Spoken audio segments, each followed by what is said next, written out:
First, you'll want to lay out the poles and make sure that all the parts are accounted for.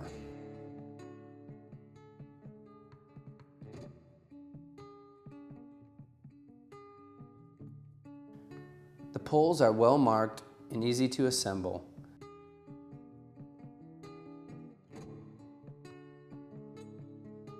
Once you have the grow room out of the box, unzip it and unfold it.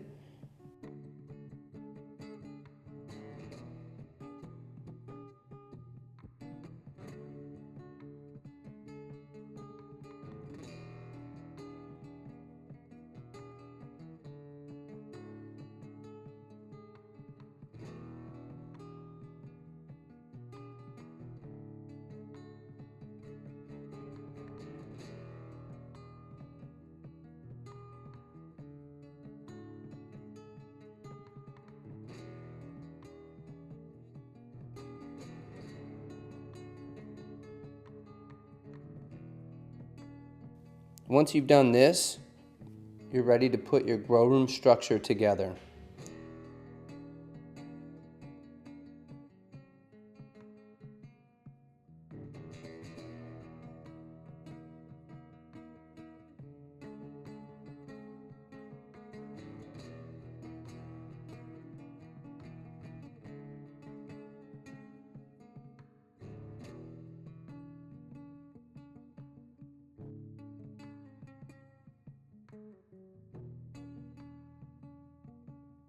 The male and female will connect both the bottom and the top poles together. You may want to tape these connections to assure additional support and integrity. Once you have your poles together, we can stretch the tent over the poles.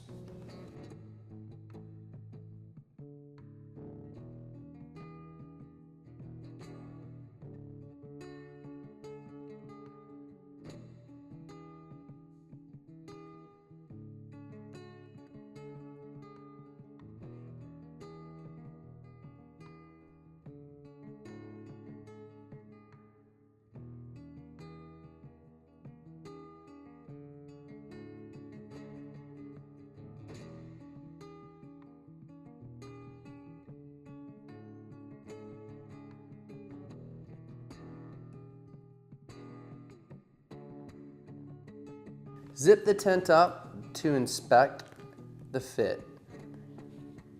The zippers are made with new heavy-duty construction for increased durability.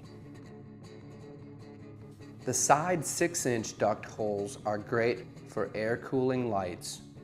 These are necessary when running 600 or 1000 watt lights.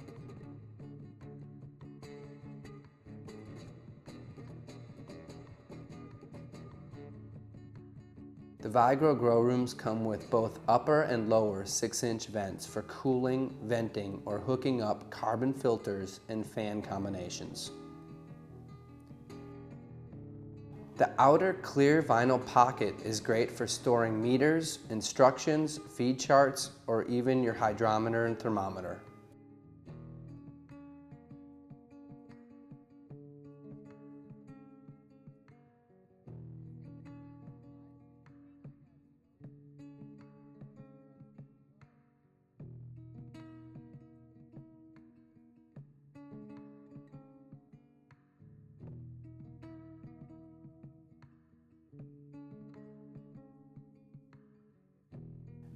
On the side, you'll notice clips.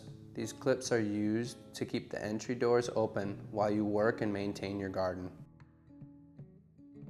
You'll notice that the Viagrow grow rooms have 3 vents for fresh air intake, which can be opened or closed depending on your environmental needs.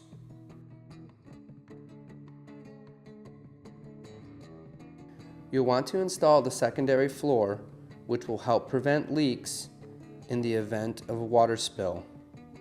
But primarily, the secondary floor is to increase overall durability.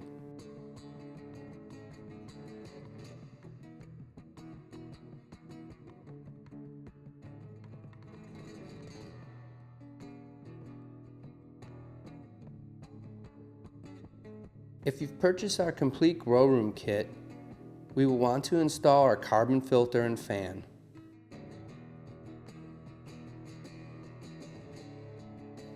The carbon filter fan combo is really the respiratory system of our grow room. We recommend these for every indoor growing environment.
The carbon filter and fan create an air exchange where the air is pulled through the carbon filter and out of the tent. Fresh air is then pulled in through the bottom of the air vents. Second, it will decrease our heat created by the grow bulbs. As the heat is created, it naturally goes up, goes through the carbon filter, and is then forced out of the tent. Remember, air on the ground is often 5 degrees cooler than air at head height.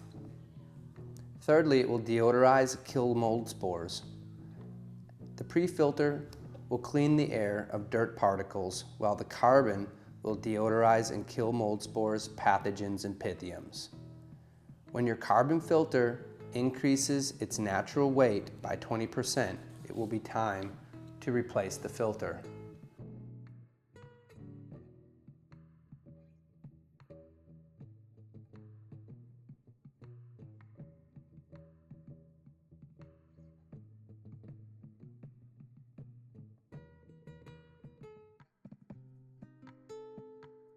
Okay, once we have our carbon filter and fan combination adhered to the top of the grow room, we're going to install our yo-yo light movers. Once again, we do this with zip ties.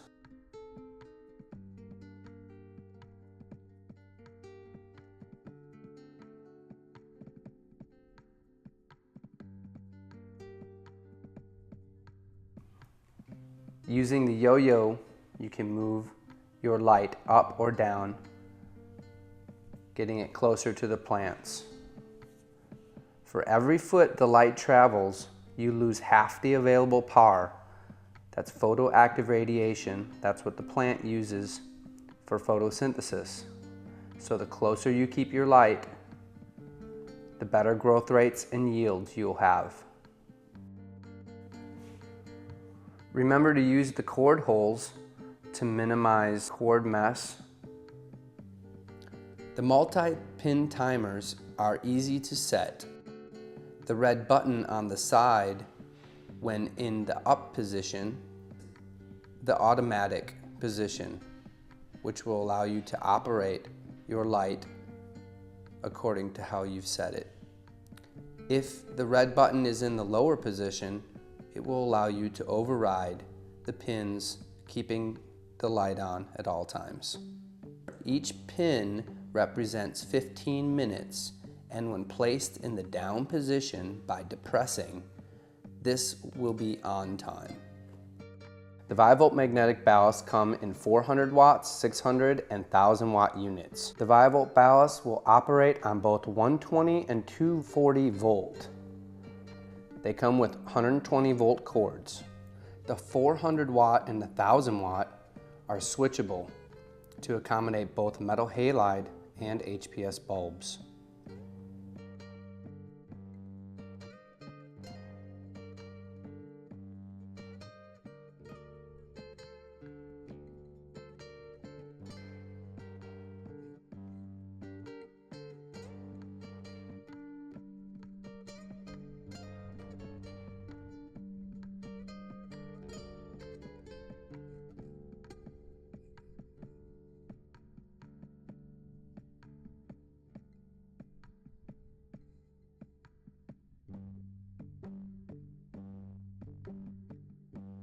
If you've bought the 3x3 or the 4x4 and have upgraded to 600 or 1000 watt lights, you'll want to adhere the 6-inch TD S&P fan using zip ties as shown in the video.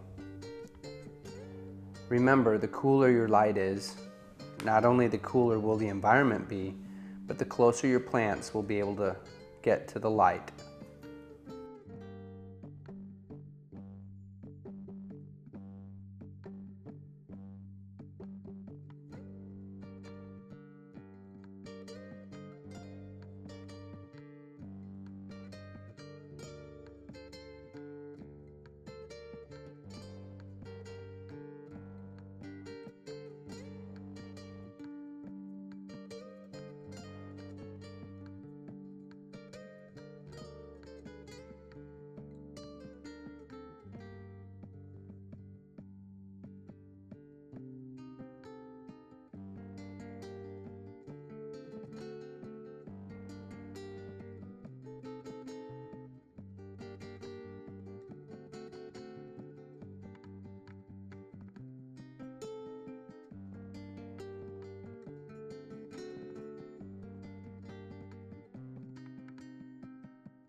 Here we are attaching our 6-inch non-insulated ducting to our air cylinder.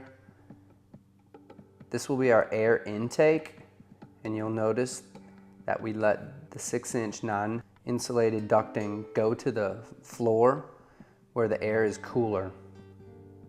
We will then use our silver tape, our HVAC tape, to tape everything together so there are no air leaks.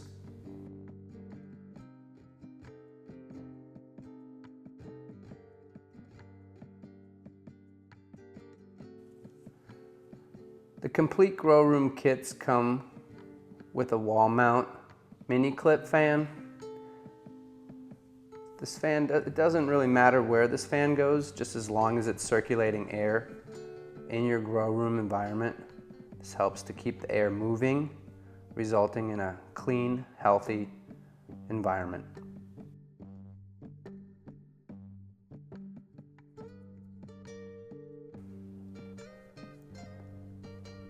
You'll want to assemble your flood and drain hydroponic system.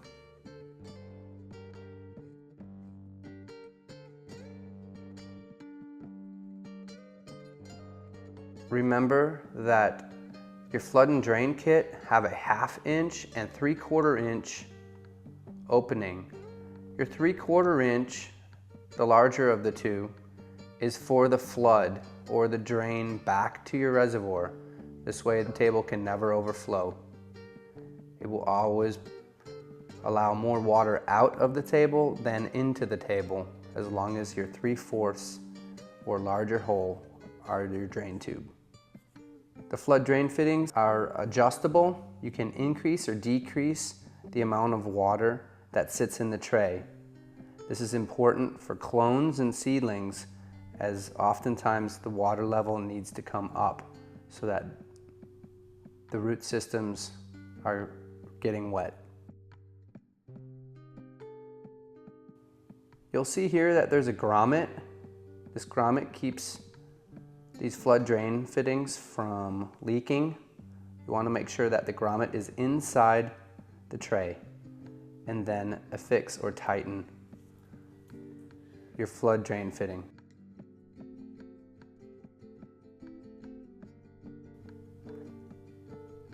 Here's our 3/4 inch tubing, which is our drain.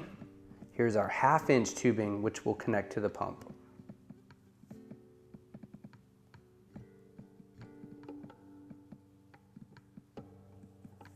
We're putting the tubing through the reservoir lid, we'll then go into the reservoir, where our 1/2 inch will connect to the pump.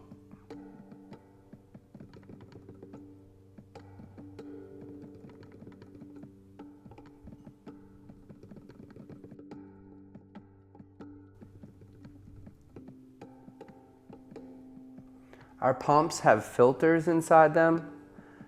This is to keep the lines from getting clogged, it's a good idea once in a while to clean these filters out. Put the 120 volt power cord through the hole to minimize cord chaos and keep our environment clean and safe.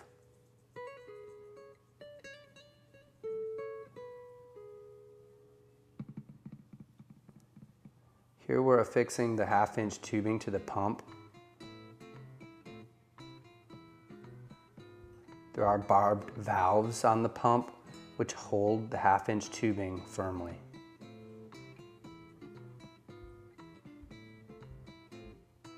Our reservoir lid keeps light from getting into the reservoir, which can cause algae growth. We like to set our flood drain settings 30 minutes on and 3 hours off all the way around the clock. It will not come out exactly like that, more or less, and you'll have good drainage from your plants as well as ample water. We depress the pins down for on time, and the pins that remain up will be our off time. Be sure that the side pin is in the up position. If you want to override and keep the pump on, you can have the side pin in the down position. Once again, we're using our cord holes to minimize some of our cord chaos.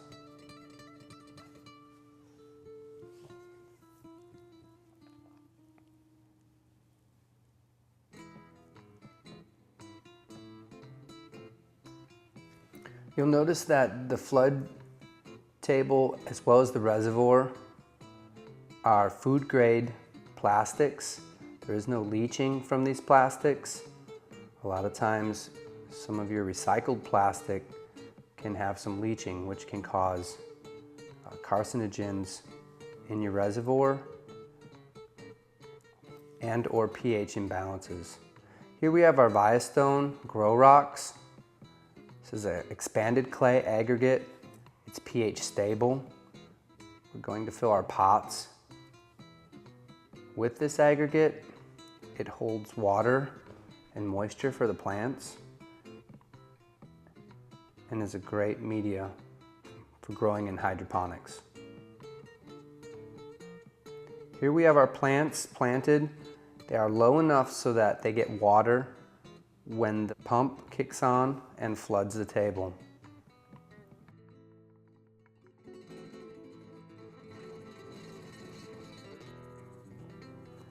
Next, we'll want to hook up our hydrometer thermometer. In this case, we're simply going to leave it on the reservoir. The hydrometer thermometer can also be connected on the outside of the tent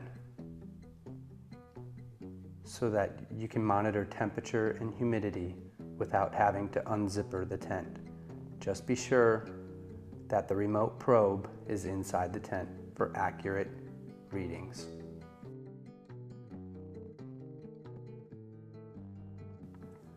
Here we see our complete hydroponic grow room together. The fan, carbon filter combo, the light, and our hydroponic system.